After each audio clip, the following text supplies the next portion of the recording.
Shalom pemirsa, jumpa lagi bersama dengan kami dalam suatu acara yang luar biasa, yakni Good News Program. Bersama dengan saya Daniel Hendrata dan juga istri saya Debbie Katarina. Senang sekali bisa berjumpa kembali dengan pemirsa setia dari Good News Program. Ya, tahukah pemirsa sekalian bahwa firman Tuhan berkata bahwa kita ini adalah kepala dan bukan ekor. Amen. Nah, hari ini kita akan berbicara tentang perekonomian yang terjadi di Indonesia dan menampilkan seorang narasumber yang sangat memberkati setiap daripada kita, yakni Ya, Bapak Sony Waplau ya. Nah, pemirsa, kita akan belajar dari sosok pribadi ini tentang bukan hanya bagaimana mengembangkan bisnis, karena kita tahu ekonomi di Indonesia ini sekarang banyak orang yang berkata sedang sulit, Daniel ya. Maka kita akan bisa belajar banyak hal, mencari inspirasi dari beliau. Ya, pemirsa sekalian, jangan lupa bahwa Good News Program dapat Anda saksikan melalui website kami yang ada di www.anugrah.net. Di mana, Deb? Di www.anugrah.net. Dan bila ada di antara pemirsa yang memerlukan bantuan doa atau konseling, Anda tidak perlu ragu-ragu untuk menghubungi kami di nomor-nomor telepon yang tertera di layar kaca pemirsa sekalian. Ya, kami percaya acara ini pasti akan menjadi berkat buat siapapun Anda menyaksikan acara ini. Oke?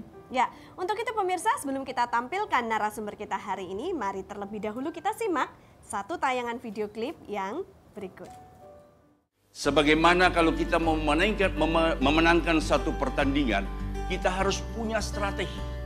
Demikian juga kalau kita mau berhasil di dalam hidup ini, kita harus punya strategi. Di dalam Alkitab terdapat 3.573 janji Tuhan. Salah satunya terdapat dalam Ulangan 28 ayat yang ke-13 yang mengatakan Tuhan akan mengangkat engkau menjadi kepala dan bukan menjadi ekor. Engkau akan tetap naik dan bukan turun. Asalkan kita mau percaya dan setia dalam mentaati setiap perintahnya. Hal inilah yang terjadi di dalam kehidupan narasumber Good News yang telah hadir di studio hari ini, Pendeta Sony Waplau. Selain seorang pengusaha, beliau juga pernah berada di dunia politik dan pemerintahan Indonesia, serta melayani sebagai pengurus di Gereja Bethel Indonesia sejak tahun 1994. Namun di balik segala kesuksesan yang diraihnya, beliau tentunya memiliki kisah serta proses kehidupan yang layak menjadi inspirasi bagi setiap kita yang menyaksikan. Dalam episode Menjadi Kepala Bukan Ekor, kita akan mengupas bagaimana menjadi pribadi yang berbuah dan meraih janji-janji Tuhan sebagai orang percaya. Saksikan penuturan selengkapnya hanya di Good News Program.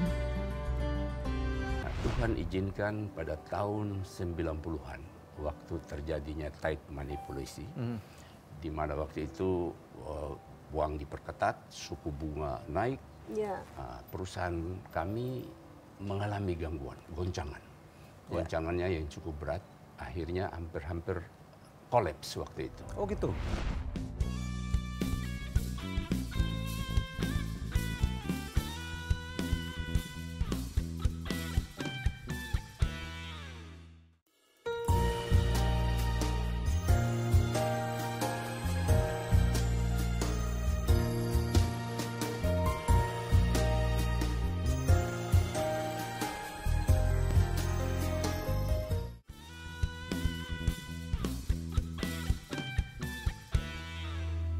Coba lagi bersama dengan kami dalam Good News Program, dan pada episode kali ini yakni kepala dan bukan ekor, kita akan berbicara tentang banyak hal yang akan memberkati setiap daripada Anda. Oke, silakan Deb. Ya, di studio telah hadir narasumber yang kita nanti-nantikan, yaitu Bapak Sony Waplau. Shalom Pak. Shalom. Terima kasih. Kabarnya? Ya. Baik-baik. Terima kasih Pak Sony atas waktunya yang sudah datang ke Good News Program ya. Sebagai langkah awal mungkin Pak Sony bisa perkenalkan kepada kami dan juga pemirsa sekalian, Pak Sony ini siapa dan latar belakangnya apa Pak? Silakan.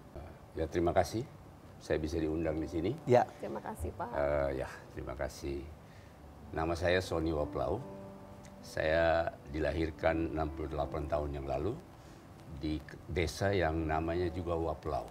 Oh, jadi Waplau itu bukan marga Bapak ya? Ya, waktu saya ganti nama, saya pakai marganya itu marga desa saya. Oh wow. Jadi nggak pernah, bukan seperti kacang lupa akan kulitnya nih ya. Jadi kemanapun Bapak pergi, Bapak akan selalu ingat bahwa aku adalah orang Waplau gitu. Iya. Oke. Tapi Waplau ini tempatnya aslinya di mana Pak? Itu satu desa yang terpencil, Ya. berada di Pulau Buru, di Provinsi Maluku. Wow, jadi di bawah Ambon nih? Di samping. Di samping ya? Samping sebelah bagian barat. Apakah desanya sangat indah Pak, sampai Bapak harus mengangkat itu sebagai marga Bapak? Saya tidak tahu waktu itu, cuma tadinya saya mau pakai nama Ambon, nama marga Ambon. Ya. Cuma mesti harus ada keterangan dari marga tersebut. Oh. Daripada saya cari kemana orangnya, saya bilang kalau pakai nama kampung saya perlu keterangan enggak? Mereka bilang nggak usah. Saya bilang oke, pakai nama kampung saya aja. Iya. Dan orang kampung bikin pesta waktu itu karena saya pakai nama kampung. Wow, jadi nama Waplau ini sekarang berkibar. Iya. Karena ada seorang Sony yang menjadikan nama warganya yaitu Sony Waplau. Iya. Puji Tuhan. Kalau keluarga bagaimana, Pak? Ya, saya mungkin saya cerita sedikit. Ya. Setelah saya dilahirkan di Waplau, saya dibesarkan juga di sana. Ya. Sampai SMP, saya tamat SMP di Pulau Buru.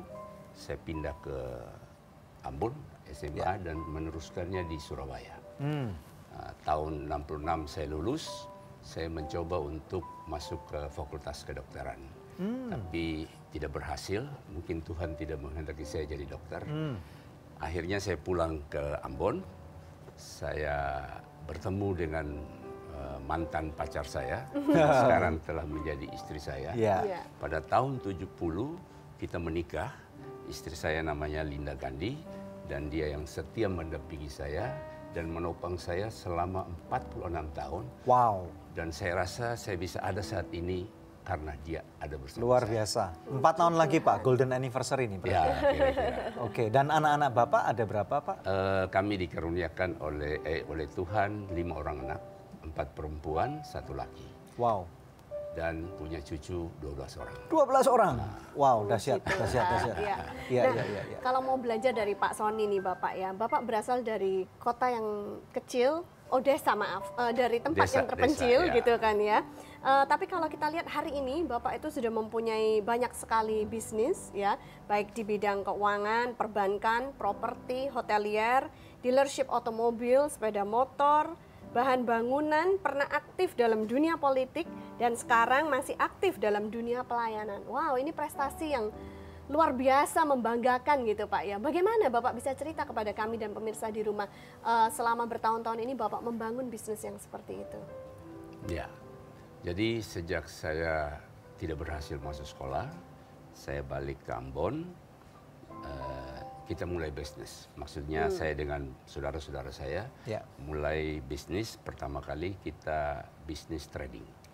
Jadi kakak saya di Jakarta kirim barang ke Ambon, saya jual di sana. Nah, terus setelah berkembang, kita mulai masuk di bisnis jasa konstruksi.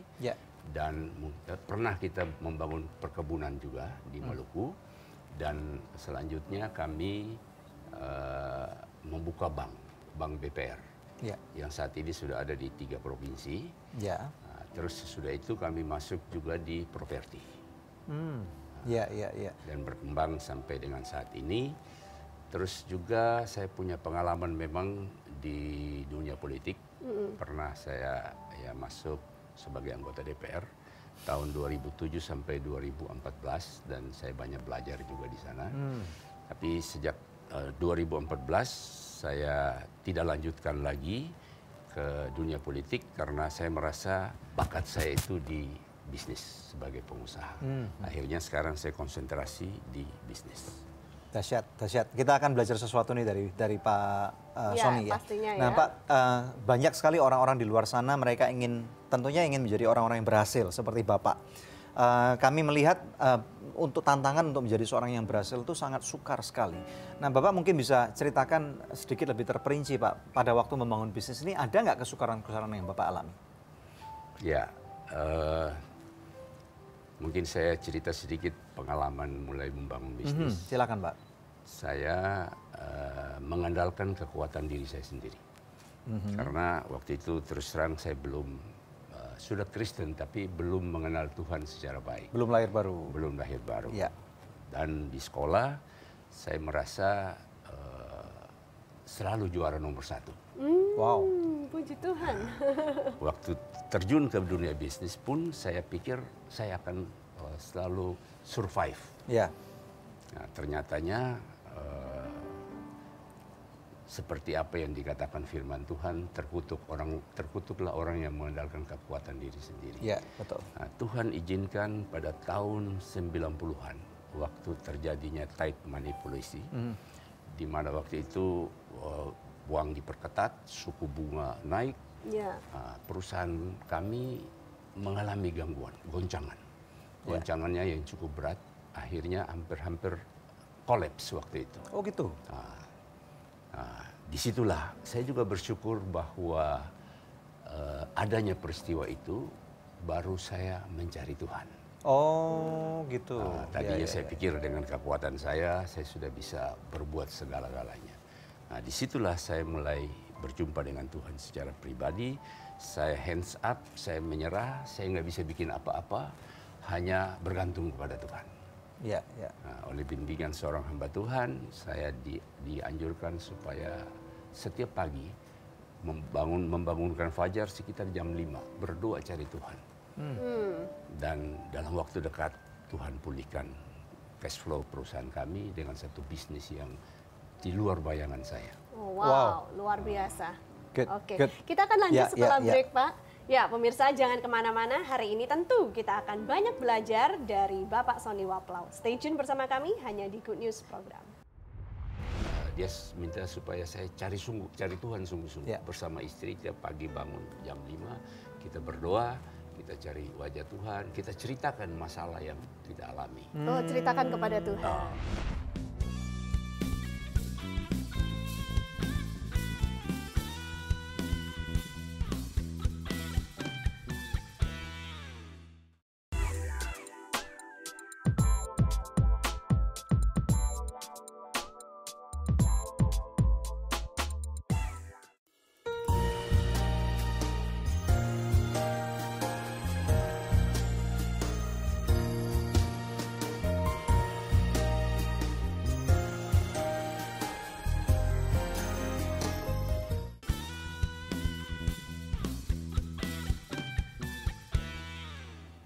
Masih bersama kami dalam Good News Program. Narasumber kita hari ini dilahirkan dari tempat yang terpencil. Tapi hal itu tidak membuat dia minder, ya, malah membuat dia menjadi seseorang yang berhasil hari ini. Dimanapun Anda dilahirkan, itu adalah kedaulatannya Tuhan, tapi Tuhan punya rencana yang indah dalam setiap kehidupan kita. Amin. Nah, mau bertanya kepada Pak Sony, tadi Bapak cerita bagaimana sekolah selalu juara 1 gitu kan Pak ya. Juga bisnisnya kalau kami lihat hebat gitu. Nah, pengen tanya Pak, apakah Bapak pernah mengalami kegagalan? Ya, sebagaimana tadi saya sudah jelaskan, bahwa pernah mengalami kegagalan pada waktu tight manipulation. Ya. Beberapa faktor yang memang setelah saya review kenapa sampai saya gagal pernah mengalami kegagalan itu, karena pertama jujur saya terlalu mengandalkan diri sendiri. Misalnya apa itu Pak, kalau kita bisa tahu? Ya, semua keputusan, semua apapun yang menjadi rencana saya tidak pernah libatkan Tuhan. Oh, udah pakai berdoa dulu tidak gitu pernah, Pak? Tidak pernah berdoa. Terus yang kedua, saya melihat unsur yang kedua itu karena belum punya pengalaman mengerjakan sesuatu tanpa rencana. Asal ada kesempatan, ada ide, langsung kerja tanpa membuat satu planning yang baik. Ya. Jadi dengan insting bisnis yang didapatkan gitu. Hantam main sikat, hantam kromo, kira-kira. Nah, mungkin yang ketiga juga waktu itu terlalu ambisi. Ya. Terlalu ambisi, melihat semua peluang bisnis yang ada, mau kerja semua. Misalnya yang Bapak lihat waktu itu opportunity yang paling besar apa misalnya di bidang apa? Ya, waktu itu seperti trading kita mulai kerja, terus ada masuk di jasa konstruksi, terus waktu itu ada orang ini kerja mebel, saya ikut mebel, orang bikin perkebunan, saya ikut perkebunan. Jadi di bidang apa saja pokoknya asal ada peluang Bapak sikat gitu Pak ya? Ada ambisi yang mungkin kurang dikendalikan. Emang tujuan hidup Bapak waktu itu apa? Sudah ada gambaran yang jelas nggak tentang tujuan hidup? Nah, itu juga salah satu tujuannya belum jelas. Oh, jadi makanya sporadis lah. Ya, sporadis. Ya, oke. Kemudian setelah itu? Jadi istilahnya jalan kena tembok, mundur lagi, maju lagi gitu. Tapi bukankah orang muda biasanya yang sering melakukan hal-hal seperti itu ya Pak ya? waktu itu saya masih muda. Iya. Nah ini bisa menjadi nasihat buat orang-orang muda yang hari ini menyaksikan ya Pak. Iya. Oke. Kemudian setelah itu Pak? Ya, setelah saya mengalami persoalan kesulitan di dalam bisnis, termasuk cash flow pada tahun 90-an, di mana terjadinya tight money policy itu. Nah, disitulah saya sadar bahwa kekuatan saya tidak ada arti apa-apa, kepintaran saya tidak ada arti apa-apa, dan saya mulai berserah mencari Tuhan. Karena saya sudah tidak tahu apa yang harus saya lakukan. Nah, tadi Bapak bercerita Bapak jam 5 pagi udah mulai mencari Tuhan. Nah, kalau misalnya boleh ditanyakan, perubahan yang sangat nyata kelihatan ini pada waktu Bapak mulai mencari Tuhan sebenarnya apa gitu? Ya, alasan pertama karena saya sudah tidak mampu untuk memecahkan masalah saya sendiri. Akhirnya saya hands up. Nah, pada waktu Bapak hands up itu apa yang tersirat yang Tuhan berikan kepada Bapak pada waktu? Oke, pada waktu itu karena anjuran seorang hamba Tuhan, dia minta supaya saya cari Tuhan sungguh-sungguh. Bersama istri tiap pagi bangun jam 5, kita berdoa, kita cari wajah Tuhan, kita ceritakan masalah yang kita alami. Oh, ceritakan kepada Tuhan. Kita cerita, Pak Tuhan kita begini. Dalam waktu tidak lewat dari 3 bulan Tuhan kasih jawaban. Dengan satu bisnis yang memulihkan seluruh cash flow perusahaan saya. Oh, jadi pada waktu kita mencari Tuhan ada hikmat yang Tuhan berikan. Ya. Ada bisnis baru yang mungkin tadi Bapak bilang nggak nyana-nyana itu ya. Ya. Oke. Setelah itu terjadi pemulihan, Pak. Ya, terjadi pemulihan dan sejak itu ya kehidupan kekristenan saya bukan otomatis terus bagus terus. Kadang-kadang naik turun. Kadang-kadang naik turun dan itu, tapi saya melihat bahwa saya merasakan bahwa agak berbeda dengan cara hidup saya yang lalu. Meskipun saya masih belum terlalu serius sekali dengan Tuhan, kadang-kadang jatuh bangun, Pak. Apakah ada kegagalan-kegagalan yang lain selain dari tight money policy yang Bapak ceritakan? Sebenarnya setelah itu hampir mau dibilang bukan kegagalan, tapi bahwa ada tantangan-tantangan dalam bisnis, terutama pada waktu Krismon, tapi kami bisa lewati karena kami sudah tahu bahwa waktu kami mengandalkan Tuhan, itu ada jalan yang Tuhan bukakan kepada kami. Iya, oke. Nah, kalau misalnya kita masuk pada zaman sekarang nih Pak ya, menurut Bapak bisnis model di abad 21 dengan bisnis model di abad 20 yang sudah lewat kemarin, ini perbedaan mencolok apa kalau Bapak lihat? Saya melihat memang mungkin dari kemajuan teknologi, informasi yang mungkin dulu kita perlu mungkin 1 bulan, sekarang hanya dengan 1 menit kita bisa dapat informasi. Jadi ada percepatan ya? Ada percepatan. Oke. Nah kemudian kalau sekarang orang bilang nih, kira-kira dalam 1,5 tahun sampai dengan sekarang ini banyak orang berkeluh kesah bahwa bisnis itu susah. Lagi lesu.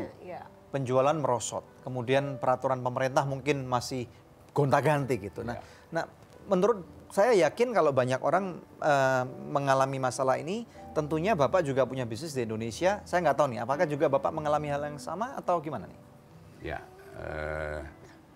sebagaimana kita ketahui bahwa tahun 2015 itu terjadi perlambatan ekonomi.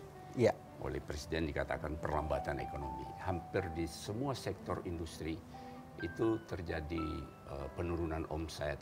Dan bahkan ada beberapa perusahaan yang mem-PHK-kan pegawainya. Betul. Nah, dalam tahun 2015 saya melihat tangan Tuhan yang luar biasa. Perusahaan kami bahkan melebihi dari target yang kita patokin. Dan bahkan kelebihan target itu cukup signifikan. Wow, oke. Dan saya sadar itu semua karena Tuhan. Ya, kalau misalnya dibilang melebihi target, kira-kira Pak, apa yang menurut Bapak yang Bapak lakukan berbeda dengan apa yang orang-orang yang berkeluh kesah yang tidak mereka lakukan? Nah ini mungkin sebelum dijawab nanti Bapak kita akan take a break dulu, nanti setelah break Bapak akan jawab ya. Oke. Puji Tuhan. Pemirsa sekalian, kita tahu bahwa dalam kehidupan kita setiap orang bisa kena krisis gitu ya. Tetapi setiap orang mempunyai respon yang berbeda. Ada seorang narasumber yang sangat luar biasa, mempunyai hikmat daripada Tuhan, dan kita akan belajar lebih dalam lagi bersama dengan Pak Sony. Dan setelah ini kita akan mendengarkan dulu seorang artis yang akan mempersembahkan sebuah lagu yang akan mempermuliakan nama Tuhan. Stay tune, jangan kemana-mana, hanya di Good News Program.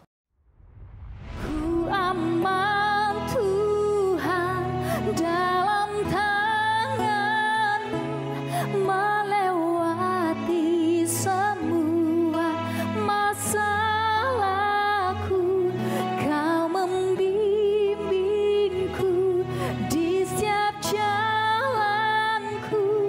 Ku bangga memiliki Kau Tuhan dalam hidupku.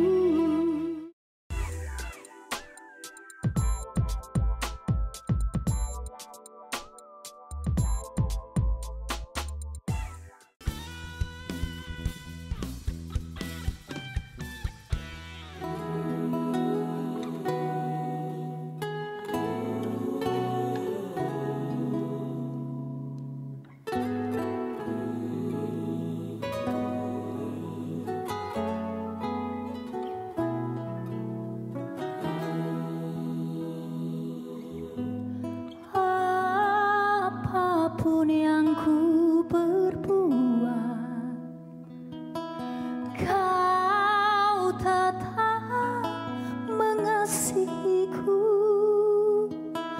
Tak ada yang seperti-Mu, tebus semua dosaku. Kau melayakkan diriku, tak Kau pandang siapa aku. Kau selidiki hatiku dengan kasih-Mu Tuhan.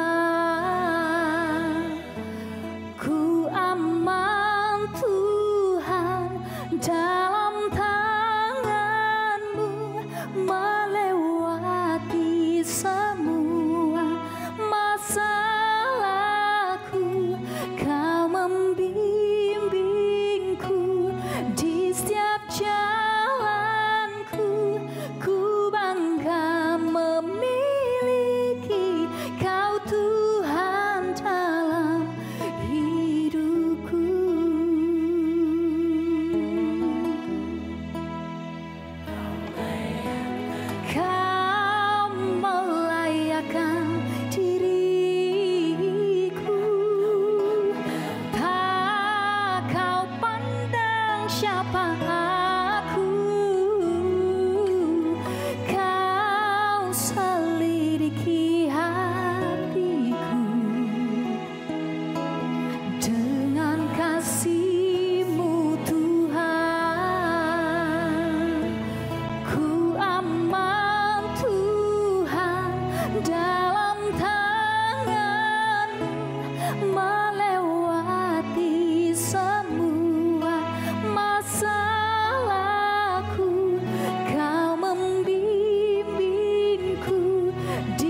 Luar biasa. Silakan Risma, Ya. welcome to Good News Program. Ya. Ya, Yuk. selamat datang Risma. Ya. Silakan. Oke, ada Risma Simbolon dengan albumnya Yesus Kerinduanku. Ya, Risma bisa ceritakan ini album yang keberapa dan bagaimana proses pembuatannya? Album kelima, kalau rohani kedua, Bu. Ya, kalau dibandingkan dengan album-album yang sebelumnya, apa yang berbeda dengan album Yesus Kerinduanku ini? Iya. Berbeda, justru sangat berbeda dengan album-album saya yang lain karena nomor satu karena album ini karena campur tangan Tuhan sepenuhnya, Pak. Gitu. Bisa cerita lebih dalam, maksudnya gimana? Iya. Jadi memang album rohani saya yang pertama itu tahun 2009. Setelah itu memang itu cukup baik, Pak. Bagus gitu, saya sempat bikin konser juga di daerah Nusa Tenggara Timur, ada beberapa kota bikin konser khusus album itu. Jadi setelah itu sering banget orang bilang sama saya, kapan lagi album lagi, mana albumnya? Nah, saya belum tergerak karena saya merasa belum ada yang menggerakkan, belum ada, saya nggak mau hanya sekedar jualan lagu atau sekedar itu gitu, nggak ada sesuatu yang memotivasi. Nah, ketika 2 tahun lalu bulan Oktober tahun 2014, Pak, itu karena perkenanan Tuhan saya bisa menginjakan tanah perjanjian ke Israel untuk Holy Land. Saya bisa berangkat sama bapak saya. Nah, buat saya hal itu luar biasa. Di sana ya mungkin pemirsa yang udah pernah ke sana luar biasa sekali. Jadi di sana saya pikir gini, aduh Tuhan udah baik banget sama saya. Saya kesini aja kayak mimpi gitu kan. Karena bapak saya pada saat itu udah sakit-sakitan, Pak. Bertahun-tahun lalu saya udah ajak bapak saya, mau nggak Pak ke Israel? Oh, bapak saya nggak mau. Dia ya adalah kesombongan gitu kan. Udahlah, di mana aja bisa berdoa gini-gini, pokoknya begitu. Nggak pernah mau. Tapi last minute saya mau berangkat, saya ajak bapak saya mau. Saya pikir aduh Tuhan, ini jangan-jangan saya harus berangkat gitu. Akhirnya saya berangkat. Di sana saya merasa bersyukur sekali karena bisa sampai di sana gitu. Saya bersyukur, lalu saya bilang gini sama Tuhan, aduh Tuhan baik banget. Terus apa yang saya bisa kasih buat Tuhan gitu, Bu? Saya nggak tahu. Mungkin Tuhan bilang gini, loh kamu kan punya suara, itulah kasih buat saya. Gitu. Jadi saya di sana saya pulang harus bikin album. Dan kemudian tercipta album ini? Iya, walaupun perjalanannya juga nggak gampang Pak, karena kita kalau penyanyi nomor satu kan cari lagu. Iya. Nah saya cari lagu susah banget Pak, karena apa? Karena saya pengen tuh apa yang ada dalam hati saya gitu loh. Saya cari-cari, saya kontak teman-teman pencipta lagu. Mereka ada kasih materi-materi lagu tapi nggak ada yang saya suka. Saya bilang aduh Tuhan saya kayaknya nggak cocok sama saya gitu. Saya bilang aduh gimana, lalu saya doa puasa. Saya memang 6 bulan sekali saya doa di Ungaran, di Bukit Doa Taman Getsemani. Saya butuh lagu yang dari Tuhan gitu kan, bukan hanya lagu yang sekedar komersil atau saya pengen lagu-lagu yang bisa menyentuh hati, malah bisa mengubah hidup orang banyak gitu Bu. Nah lalu bulan Desember Natalan, 2 Natalan yang lalu ya, berarti menjelang 2015, saya diundang ke Natalan di Nusa Kambangan Pak, penjara Nusa Kambangan. Mereka mengadakan Natalan, ngundang saya. Lalu saya lihat di situ, mereka kan karena Natalannya untuk para narapidana, jadi mereka ngisi-ngisi acara untuk mereka juga. Satu nyanyi, kok lagunya enak ya? Terus saya tanya sama sebelah saya, itu lagunya siapa? Itu lagunya dia Mbak, kata gitu. Oh kok enak ya? Terus nanti ada lagi yang nyanyi, mereka nyumbang juga gitu kan, untuk acara mereka. Lagunya kok enak ya? Bahasa Inggris kok enak gitu. Itu lagunya siapa? Itu lagunya dokter katanya gitu. Oh kok ternyata lagunya enak-enak. Mereka ternyata suka nulis lagu di dalam penjara. Nah setelah acara saya bilang gini, saya nggak janji banyak. Tapi saya suka lagu-lagu kalian, boleh nggak kirim materinya ke saya lagi mau bikin album. Waduh mereka dengan sukacita senang banget Bu. Karena apa? Mereka di dalam itu pengen melayani teman-teman yang di luar nih seperti kita. Tapi nggak ada wadahnya. Bisa, iya. Nah mungkin lewat lagu-lagu ciptaan mereka. Saya ada ambil 3 lagu dari mereka. Jadi tadi lagu yang dinyanyikan ini apakah juga lagu ciptaan dari salah satu kalau orang yang saya tadi narapidana? nyanyikan itu teman kita Ilham Baso, tapi teman-teman dari Nusa Kambangan ada 3 lagu.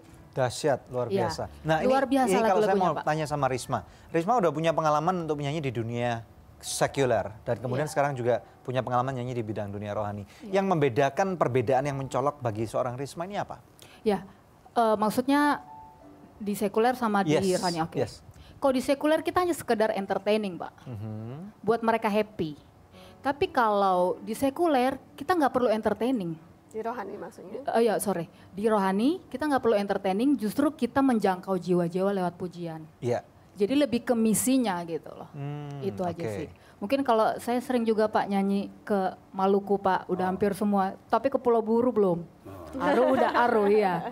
Itu kita misalnya kampanye atau apapun gitu ya.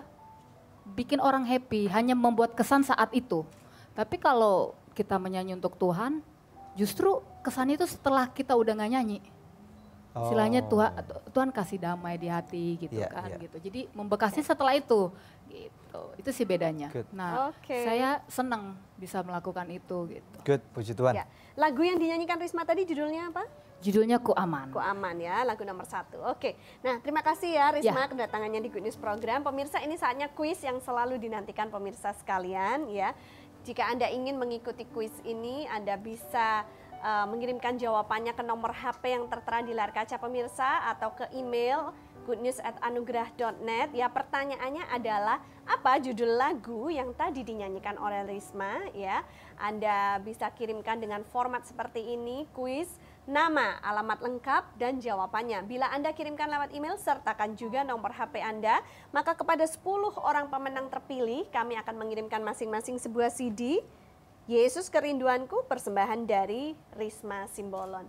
Pemirsa tetap bersama kami akan kembali membawa lebih banyak good news lagi. Karena saya sadar bahwa Tuhan yang menciptakan segalanya yang ada di bumi ini. Langit, bumi, laut, dan segala isinya adalah kepunyaan Tuhan. Ya. Dan apapun yang kita miliki, termasuk perusahaan yang kami kelola, itu hanya titipan.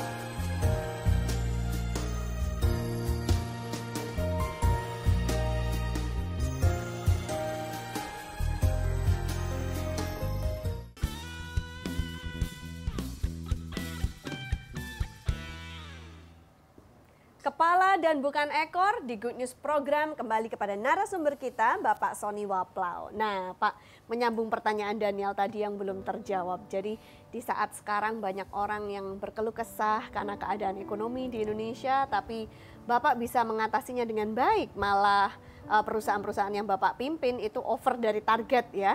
Nah, apa yang kira-kira dilakukan oleh Pak Sony Waplau yang tidak dilakukan oleh orang-orang lain di luar sana?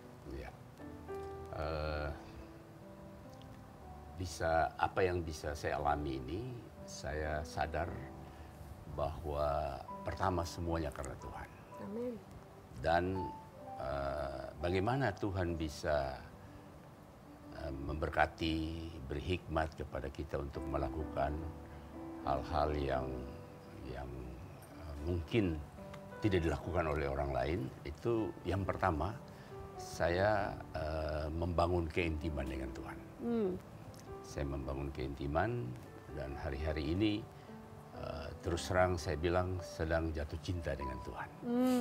Jadi seperti ada kasih mula-mula dan saya usahakan setiap hari saya 1 jam bersama Tuhan setiap hari. Wow. Karena ada satu moto yang saya pegang bahwa Anda akan mendapat lebih banyak dalam 1 jam bersama Tuhan daripada dalam satu kehidupan tanpa Dia. Oh wow, luar biasa. Nah ini yang saya ingin tahu nih Pak. Sepertinya sekarang ini Indonesia tentunya lagi membangun dengan dengan geliat yang luar biasa. Nah, ada satu sisi Indonesia yang mungkin banyak terlupakan oleh orang, yaitu Indonesia Timur. Nah, saya melihat apakah ada dampaknya kalau Bapak, saya melihat beberapa bisnis lini Bapak ada yang di Indonesia Timur juga ya, cukup banyak juga ya. Apakah ini yang membuat juga perbedaan, Pak?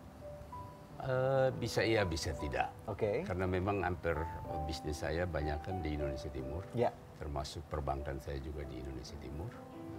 Properti saya juga di sana. Saya bangun mall, saya bangun hotel, saya bangun perumahan.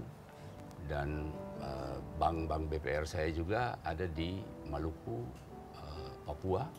Dan saya akan masuk juga di Nusa Tenggara. Ya, ya, ya. Nah, kalau misalnya orang bilang, apakah ini waktunya sekarang Indonesia Timur untuk lebih lagi dijelajah, dimasukin untuk kemudian investor masuk ke sana? Menurut Bapak gimana? Ya, saya rasa itu mungkin timing yang sekarang.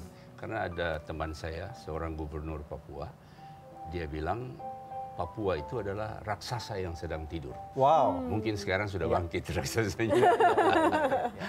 Oke, nah Pak Sony, kami juga mau bertanya, apakah Bapak mempunyai pandangan bahwa bisnis yang Bapak kelola ini, bisnis yang Bapak punya ini sebenarnya Tuhan adalah pemiliknya dan Bapak hanya pengelolanya? Apakah Bapak juga berpandangan seperti itu?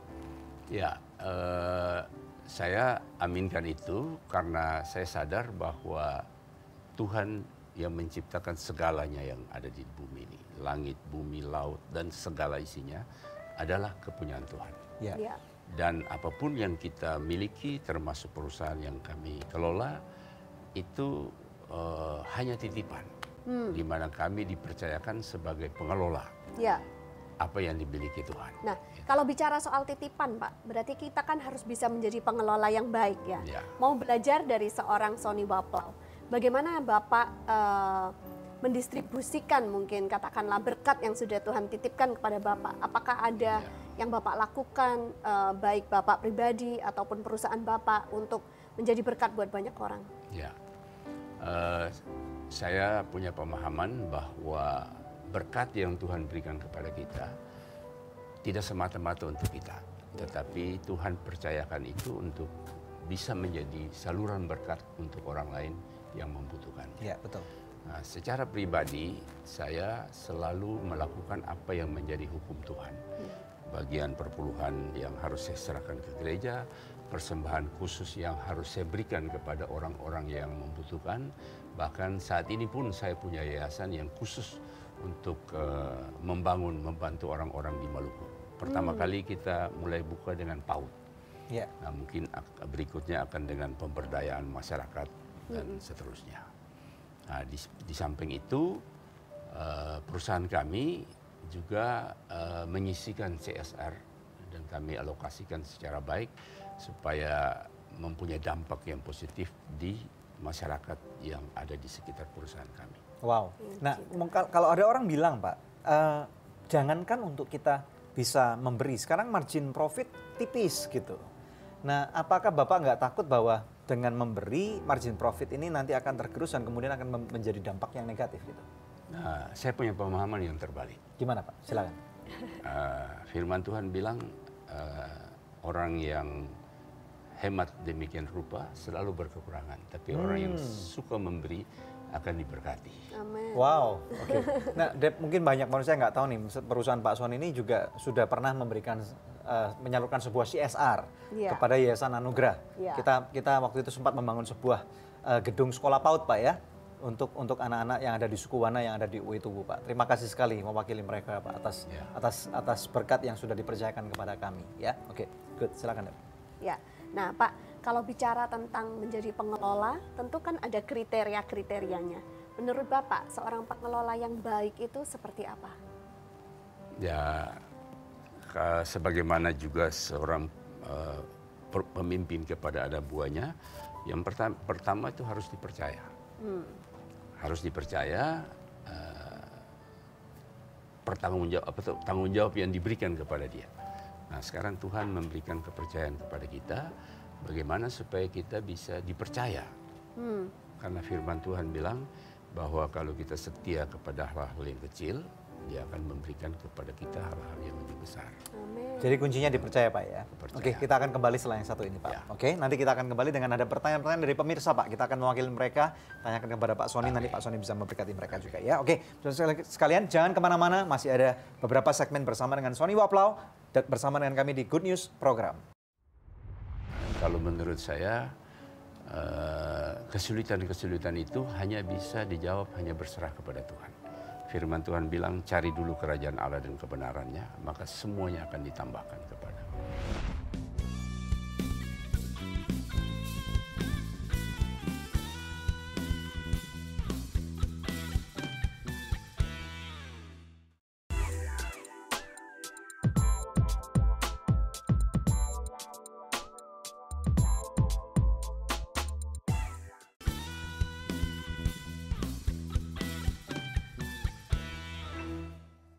Ada begitu banyak janji dalam firman Tuhan bahwa Dia berkata bahwa kamu adalah kepala dan bukan ekor.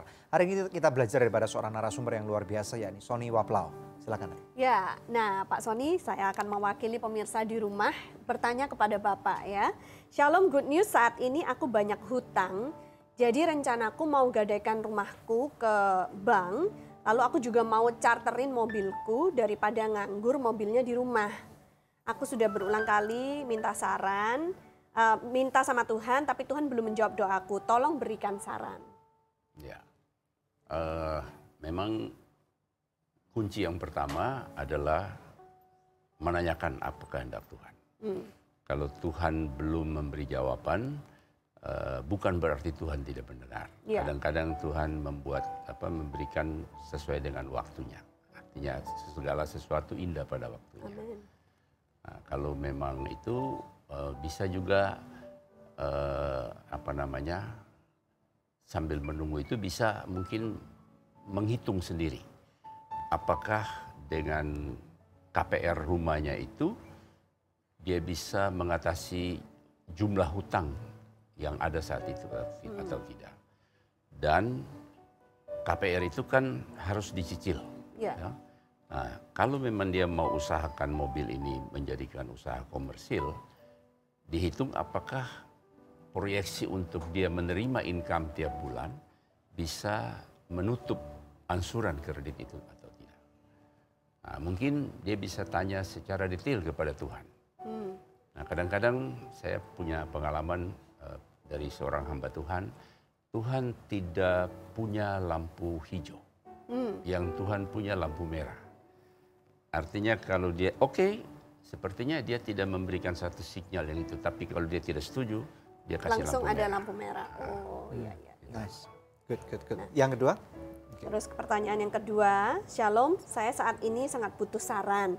Saya banyak hutang, sedangkan makan sehari-hari sudah tidak cukup. Bagaimana solusinya? Karena keluarga saya sudah tidak bisa lagi kasih solusi. Ya, kalau menurut saya kesulitan-kesulitan itu hanya bisa dijawab hanya berserah kepada Tuhan. Firman Tuhan bilang, cari dulu kerajaan Allah dan kebenarannya, maka semuanya akan ditambahkan kepada. Mungkin dia introspeksi apa yang ada dalam kehidupan dia selama ini, dia minta ampun dari Tuhan, cari Tuhan sungguh-sungguh. Menurut saya pasti Tuhan akan buka jalan. Asal serius dengan Tuhan. Karena saya juga pernah mengalami masa-masa sulit yang tadi seperti saya ceritakan, Tuhan itu setia. Tuhan setia dan Tuhan dekat kepada orang yang berseru kepada Dia. Berseru dalam kesetiaan.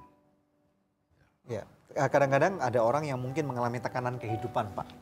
Kadang-kadang kita tahu bahwa orang yang sudah nggak punya pengharapan, kadang-kadang mereka bisa mendengarkan suara-suara misalnya ingin bunuh diri. Ada nggak orang-orang yang seperti itu ya, Pak? Ya, kira-kira? Ya bisa aja, ada yang terjadi begitu, ada juga yang memang pernah sharing dengan saya, pernah. Silakan. Bahwa dia tidak bisa mengatasi masalah keuangannya. Nah, akhirnya ada bisikan-bisikan yang bilang, ya bereskan aja dengan bunuh diri. Wow. Nah, itu dan saya tahu itu adalah tipu daya iblis yang melihat peluang atau celah di dalam kehidupan kita, dia pakai itu untuk menghancurkan kita. Nah, saya memberi saran bahwa pertama itu adalah tipu daya iblis, yang kedua ya saya sarankan seperti yang pernah saya alami, cari Tuhan sungguh-sungguh. Ya. Bangun pagi, cari Tuhan, berdoa, cerita apa yang menjadi masalah Anda, dan Tuhan pasti akan kasih jawaban. Jalan keluar. Good, luar biasa sekali. Nah kalau misalnya Pak, ada orang-orang juga yang mungkin mereka lagi pengaturan cash flow ini kan kadang-kadang buat orang pusing. Nah kalau Bapak perusahaan demikian banyak, ngatur cash flow-nya gimana Pak? Boleh kasih masukan sedikit nggak? Oke, kami saat ini belajar untuk memanage perusahaan kami secara profesional. Ya. Artinya kami membuat budget setiap tahun, setiap akhir tahun atau ada yang awal tahun, kita membuat budget untuk 1 tahun. Ya. Budget itu proyeksi omsetnya, proyeksi laba ruginya, proyeksi cash flow, kebutuhan dana yang kita butuhkan, dan kita mulai tahu, oh ini sumber yang dari mana kita dapatkan itu, apakah dari kredit bank ataukah dari sumber lain, sehingga mismatch itu kemungkinan kecil sekali terjadi karena punya rencana yang tepat dari awal. I see, oke. Good, luar biasa sekali. Terima kasih Pak Sony, terima kasih. Terima kasih. Nah, pemirsa sekalian, sebelum kita break, ada doa yang sudah terjawab dari seorang saudara di Medan ya. Saya akan bacakan buat pemirsa sekalian. Shalom, terpujilah nama Tuhan. Saya sangat merasakan pertolongan Tuhan di mana usaha saya sangat diberkati oleh Tuhan saat ini. Terima kasih atas masukan dari saudara selama ini. God bless. Nah, pemirsa, kalau Tuhan sanggup memulihkan keadaan dari Bapak Sony Waplau, Tuhan juga sanggup memulihkan keadaan dari saudara kita di Medan. Tuhan juga sanggup memulihkan keadaan Anda, apapun kesulitan yang Anda hadapi hari ini. Anda bisa menghubungi kami di nomor-nomor telepon yang tertera di layar kaca pemirsa sekalian, karena tim konseling dan doa kami siap untuk membantu Anda. Pemirsa tetap bersama kami akan kembali lagi dalam Good News Program. Pada waktu kita berdiam diri, kita menenangkan diri kita, jangan panik pemirsa sekalian. Karena pada waktu kita panik, kita ini tidak lagi akan melihat hal-hal baik yang Tuhan persiapkan buat kita.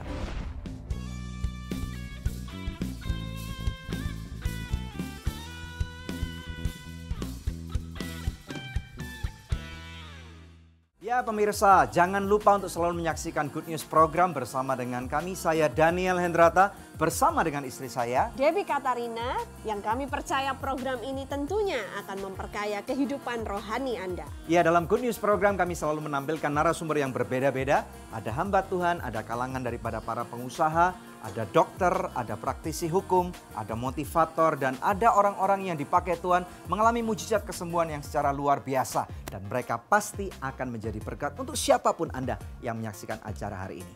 Jangan Lewatkan.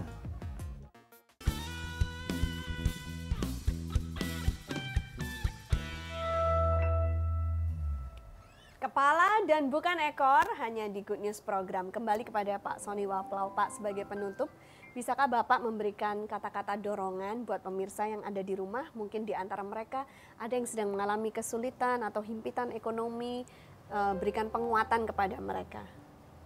Ya, kepada pemirsa yang kebetulan menonton acara ini, saya akan membagikan pengalaman saya waktu mengalami masa-masa sulit.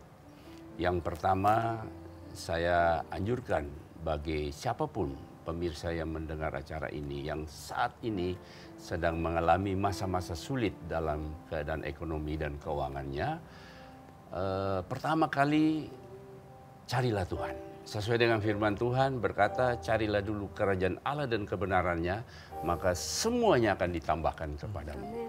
Yang kedua, baca dan renungkan firman Tuhan. Karena banyak janji firman Tuhan. Dia beritahu kepada kita bahwa dia memberitahu kepada kita jalan-jalan kehidupan yang harus kita tempuh. Di hadapannya ada sukacita berlimpah-limpah, di tangan kanannya ada nikmat senantiasa. Yang ketiga, saya anjurkan juga selain baca firman Tuhan, membaca buku-buku yang membangun kepribadian kita supaya kita tetap survive, kita tidak jatuh atau kita tidak akan down dengan kondisi yang kita alami. Tapi kita harus menjaga sikap hati kita, antusiasme kita supaya kita bisa survive untuk meraih apa yang Tuhan sediakan. Dan yang terakhir mungkin yang pengalaman saya yang paling penting, kita mengaplikasikan selain mengasihi Tuhan dengan segenap hati kita, kita mengasihi sesama manusia. Diterjemahkan dengan cara kita membangun hubungan, berkomunikasi, mempunyai sikap yang positif kepada orang lain. Karena banyak berkat datang dari Tuhan melalui orang lain. Demikian mungkin pesan saya. Oke, puji Tuhan. Terima kasih Pak Sony Waplau. Kami sangat diberkati dan saya percaya apa yang Bapak sampaikan sudah memberkati banyak orang. Puji Tuhan. Oke, pemirsa sekalian, secara singkat kita akan lihat dalam kitab Ulangan. Di dalam kitab Ulangan ini menarik sekali pemirsa sekalian, karena ada begitu banyak hal-hal yang Tuhan sudah pernah sampaikan kepada Musa untuk orang Israel. Dan kemudian di dalam kitab Ulangan ini Musa membuat summary atau ringkasan-ringkasan, dan ada banyak sekali hal-hal yang sangat penting yang dapat kita pelajari. Kita akan melihat hanya 2 ayat, yaitu Ulangan 28 ayat 12 dan ayat 13. Firman Tuhan berkata, Tuhan akan membuka bagimu perbendaharaannya yang melimpah, yakni langit, untuk memberi hujan bagi tanahmu pada masanya, dan memberkati segala pekerjaanmu, sehingga engkau memberi pinjaman kepada banyak bangsa, tetapi engkau sendiri tidak memberi pinjaman. Ayat 13. Ini penting sekali pemirsa sekalian. Tuhan akan mengangkat engkau menjadi kepala dan bukan menjadi ekor. Engkau akan tetap naik dan bukan turun. Apabila engkau mendengarkan perintah Tuhan Allahmu yang kusampaikan pada hari ini, kau lakukan dengan setia. Pemirsa sekalian, menarik sekali karena di dalam Ulangan 28 ayat 1 sampai dengan 14 ini banyak sekali berisi janji Tuhan yang mendatangkan berkat. Namun ayat 15 sampai dengan seterusnya ada lawan kata dari apa yang akan terjadi pada waktu seseorang tidak taat kepada firman Tuhan. Nah, ini pemirsa sekalian, sebagai anak-anak Tuhan, kita percaya tentunya akan kasih karunia Tuhan yang besar. Nah, seseorang yang mengerti akan kasih karunia Tuhan tidak akan melihat hukum-hukum Tuhan sebagai sesuatu yang membatasi langkah majunya seseorang. Tetapi kita mulai akan melihat bahwa ternyata peraturan-peraturan atau hukum-hukum yang Tuhan berikan ini sebagai satu batasan yang Tuhan berikan, karena Tuhan tahu bahwa ada hal-hal yang positif, ada hal-hal yang negatif, ada hal-hal yang mendatangkan berkat, dan ada hal yang tidak akan membuat hidup kita menjadi produktif. Jadi di sini dikatakan ada perintah-perintah Tuhan. Ada hal yang sangat luar biasa pada waktu kita berjumpa dengan seorang narasumber yang sudah mengalami banyak sekali lika-liku kehidupan, banyak sekali pengalaman, orang bilang banyak asam garam gitu ya. Nah, di sini kita dapat melihat ternyata satu hal yang dia lakukan yaitu tetap percaya, tetap mengandalkan Tuhan. Nah, pada waktu kita mengandalkan Tuhan, pemirsa sekalian, saya percaya satu kata-kata daripada Tuhan ini seringkali akan merubah kehidupan seseorang. Nah, pada waktu Anda sekarang, pada waktu misalnya Anda mengalami suatu stagnasi dalam menjalankan suatu bisnis atau suatu pelayanan atau suatu kehidupan, saya percaya waktu yang sangat baik untuk, atau action yang sangat baik untuk Anda lakukan adalah nomor 1, berdiam diri dulu. Ya, selain mencari Tuhan, kita berdiam diri dulu. Supaya pada waktu kita berdiam diri, kita menenangkan diri kita, jangan panik pemirsa sekalian. Karena pada waktu kita panik, kita ini tidak lagi akan melihat hal-hal baik yang Tuhan persiapkan buat kita. Nomor 2, percaya.